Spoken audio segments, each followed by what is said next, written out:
അപ്പമില്ലാതാകുമ്പോൾ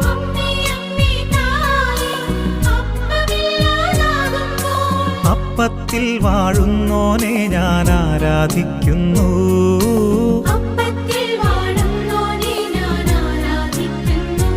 ഓ അമ്മേ അമ്മേ തായേ അമ്മയ്ക്കേക മകനെ ആത്മാവിലും സത്യത്തിലും ആരാധിക്കുന്നു.